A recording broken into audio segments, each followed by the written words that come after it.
गेल्या काही वर्षात सुशिक्षित लोकांमध्ये अंधश्रद्धेचे प्रमाण वाढत असल्याचे धक्कादायक वास्तव्य समोर येत आहे।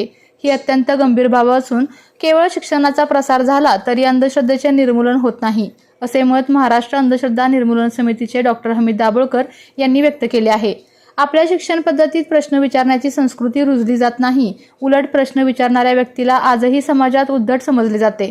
वैज्ञानिक दृष्टिकोन केवळ प्रयोगशाळांपुरता मर्यादित न ठेवता तो आपल्या दैनंदिन जीवनातील प्रत्येक कृतीत येणे आवश्यक आहे।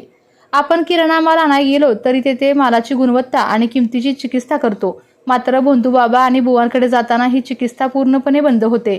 यामुळे सुशिक्षित लोकांमध्ये अंधश्रद्धेचे निर्मूलन करण्याची गरज आहे, अशी प्रतिक्रिया यावेळी डॉक्टर हमीद दाभोळकर यांनी दिली आहे। अत्याचाराचे प्रकार घडलेत, मोठ्या प्रमाणावर वाढत आहेत, कसं वाटतं याकडे काय शिक्षणाची गरज वेगळी आहे का? ही खरंच गंभीर बाब आहे की गेल्या काही वर्षांमध्ये सुशिक्षित लोक अंधश्रद्धांना मोठ्या प्रमाणात बळी पडताना दिसत आहेत। शिक्षणाचा प्रचार प्रसार झाल्याने अंधश्रद्धांचं निर्मूलन आपोआप झालेलं नाहीये। याचं महत्वाचं कारण की आपल्या शिक्षणामध्ये प्रश्न विचारण्याची संस्कृती रुजवली जात नाही।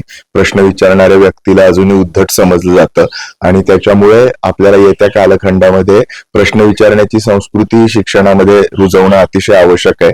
वैज्ञानिक दृष्टिकोन हा केवळ प्रयोगशाळांपुरता मर्यादित नाही, तर तो आपल्या जीवनाच्या प्रत्येक गोष्टीमध्ये रुजवणं आवश्यक आहे। आपण साधा किराणा माल आणायला जरी गेलो तरी पण किती चिकित्सा करतो, पण बंधू बाबा बुवांच्याकडे जाताना मात्र ती चिकित्सा पूर्णपणे आपण बंद करून ठेवतो। तर सुशिक्षितांनी हे शिकणं आवश्यक आहे मला वाटतं की नव्याने।